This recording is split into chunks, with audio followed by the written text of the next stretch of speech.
All right, in this episode, we talk about Phil's pitching mechanics and squatting for pitchers.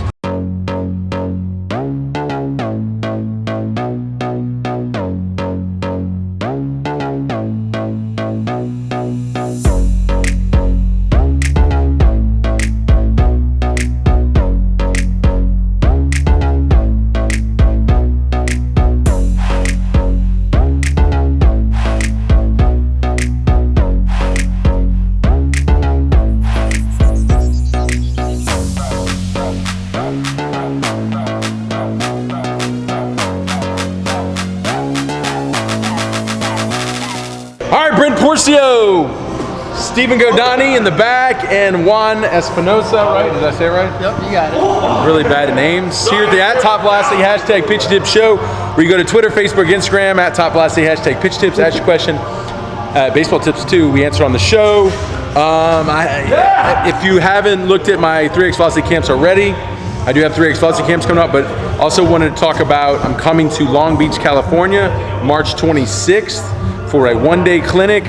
Long Beach, California, March 26th, one-day clinic. So if you haven't been able to come out down here to Louisiana for a 3X Velocity camp, it's a great opportunity to have one day, a little bit what we do here in two, at a clinic out in Long Beach if you're from California. So it's pretty cool.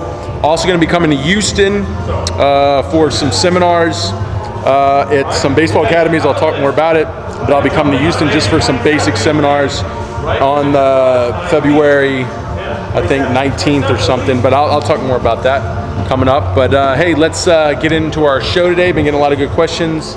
Juan wanted to jump in. He just came to one of our camps. We'll get kind of his opinions on what he's been learning here, and we'll kind of throw it all together. All right, what's the question for today? Phil This In asks, if you could analyze, that would be great. Phil, P.S. Shout out to Dave, Bob, and Kevin. Good question. Thanks for sending your video. Phil's a hard worker, been down here, been through a camp, done some training here. Phil's also going to the police academy. Congratulations to Phil, graduating from college.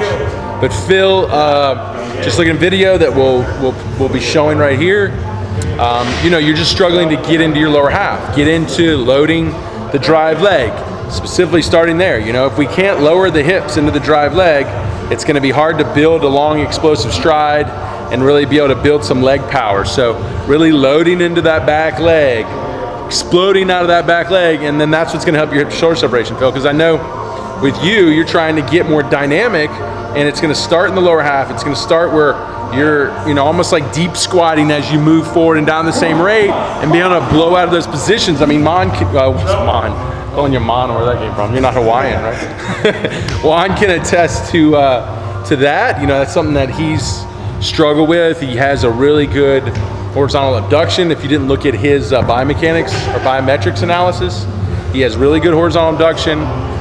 Professional horizontal abduction, and his shoulders are still close to the front foot. He just doesn't get anything out of his back leg. So it's like you can attest to what Phil is going through. I mean, how important do you see that now coming in here and learning all this to your overall velocity? Incredibly important. It's just like, once I get that down, it's going to be so much different. And to me, the thing is, I can't even hold it down there for like 10 seconds. So how am I even supposed to drive off of that? So just stay down there as long as you can. And hopefully from there, one day we'll get out of it. Yeah, because Juan throws, you've been mid to upper 80s. Yep. And you feel it. It's probably more a lot of arm, right? Definitely overcompensation of the arm. Yeah, so talk about that. So we tell these guys how important the back leg is to your ball speed, to reducing the torques in your arm, the wear and tear in your arm, being able to throw harder without having to feel it or have to abuse it.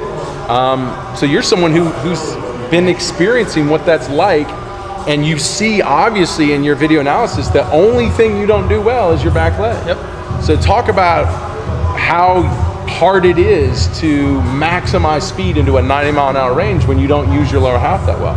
Yeah, it's kind of like I'm just trying to feel that I'm not using my arm. I'm so used to always like pushing my arm forward towards like after I land. I just want to get to the point where my arm is just like following my lower half.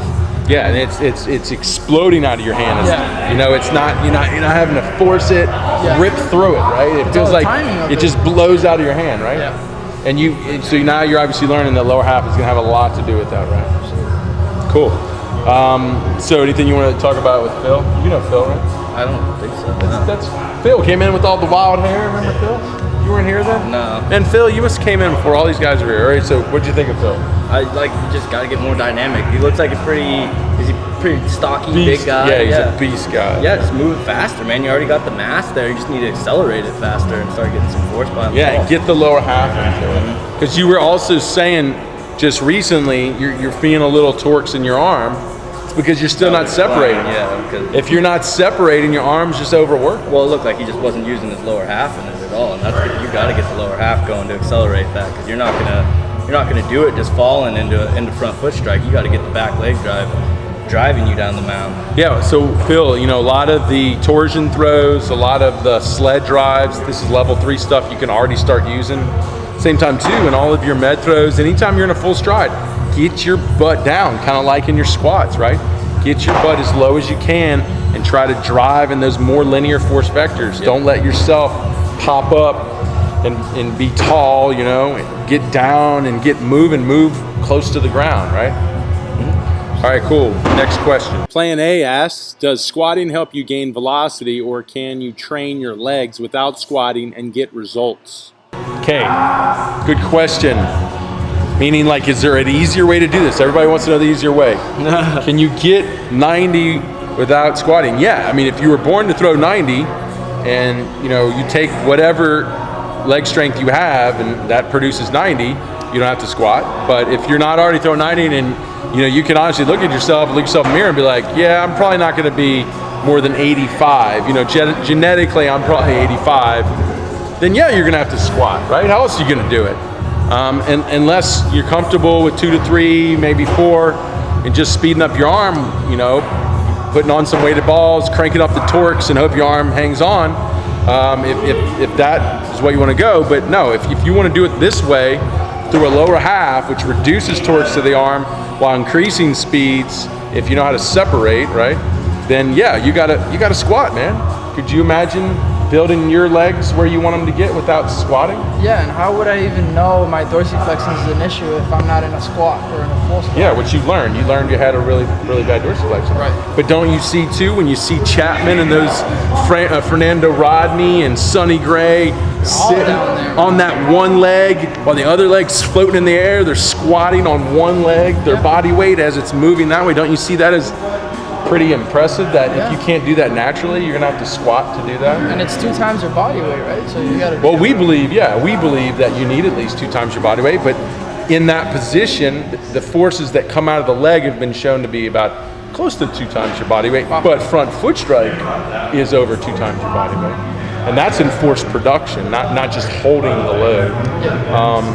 But yeah, it's close. So if you don't have it genetically, how else are you going to get it? performance enhancement, which is the Olympic lifts. Right, well, Olympic lifts is more than squatting. He's just asking about squatting. Squatting's just the beginning, right? Right. There's so much more to it than that. Squatting says, yeah, now I can get into this position, but if I can get into this position, does that mean I can get out of it as fast as Chapman? Not. Or get out of it as fast as Kershaw? No, if I can get here, doesn't mean I can get out of it, right? It's not So even that, squatting, they're taller, too. right? So squatting just says I can get in those positions, right? Squatting doesn't give me the confidence that I can blow out of them, right? Because how fast am I going in a squat? Or, I mean, typically, how long does it take me to move a heavy squat? It takes a little bit more than the time it's going to take to blow into front foot strike. So that's where we got to get into power, and that's where cleaning comes in, Olympic lifting comes in, plyometrics come in. Is not only do we want to get in those positions, we want to get out. So squatting for you, and it is your ability to get more out of your lower half, like these high velocity guys. So if you can't already do that, we're just telling you we don't see a better way of doing it, unless y'all think there's a better way. There's a better way? I don't think, I'm gonna say like squats are like been called like the king of all exercises. They're just great for building strength, full range of motion, stability, and a lot of power. But I think the body responds to stress. So like if you did leg press or you did trap bar deadlift, you're still strengthening the legs, but it's not what's the word I'm looking for? Like Explosive strength? well, not explosive It doesn't strength. convert to pitching. It's not as, I'm trying to say as good of an exercise, but I'm looking for The squat, beneficial? yeah, it's beneficial. The squat just translates when you're going ass to grass in a squat and you have perfect form and you're moving a lot of weight. There's no other exercise that for strength that can substitute that. Keeping perfect form, just showing that you have an extremely tight core, you've got great mobility, you're strengthening all the muscles all the way from ass to grass to the ground. If you can do that and move a lot of weight, it's going to be so much easier for you to get on the mound and get in those low ranges of motions and be stable and be able to power yourself out of those positions like Brent's saying. So I would say that there are ways that you can still strengthen the legs, but it's just not going to be as good as having the perfect form and a lot of weight on a squat. Do you feel that when you're in a deep squat, is there any similarities to you loading really deep on your back leg? Do you find similarities?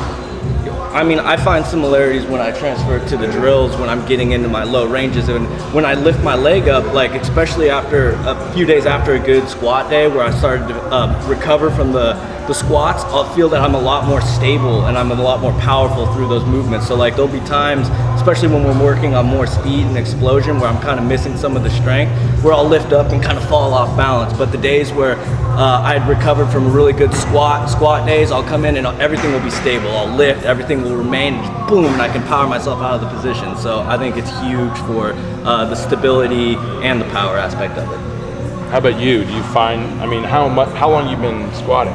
I've been squatting for a long time, but not ass to grass. Deep squatting? Yeah. Okay. Tell them, what's the difference to you between squatting old school parallel to more Olympic squatting ass to grass? Well, I mean, in college, I was up to 400 pounds, just going like halfway, and like anybody could do that. I thought it was Arch cool. to depth.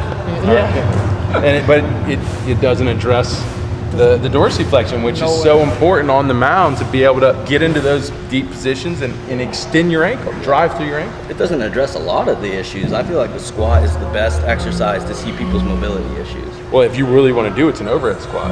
Oh yeah, I mean, if you really want to see mobility issues, do an overhead squat. You'll learn really quick. Remember when you did your overhead squat? You did pretty good, though. Not bad, but the one-legged one. What's the one-legged one? On the ground? Oh, the paddle Pistols. squats. Pistols. Or pistols, Yeah. yeah. Pistols. Huh. Squatting in general is very similar to what we do as athletes. It's lowering our body's center of gravity and generating more forces through the ground. So squatting is just going to help you do that better. It's not going to do everything. It really doesn't bring in the power piece, but it gives you the ability, the foundation to build the power, and that's when that's where the Olympic lifts become the next step to developing the explosiveness to what squatting is doing to your, being able to even get to those explosive levels. All right, so good question. If you have a question, go to Twitter, Facebook, Instagram, Snapchat. We almost forgot about Snapchat. Speaking of Snapchat, Drew University wanted me to send a shout out. So shout out to Drew University. What's up, boys? What's Drew University? I don't know. They were like, shout out, and I was like, you got it. All right, Drew University. Where's Drew University? I don't know. They had a squad picture of like 4 of them, and I was like, "What's up?" And then, all right, sweet. Well, Drew University, tell us more about you, and well, good luck this season.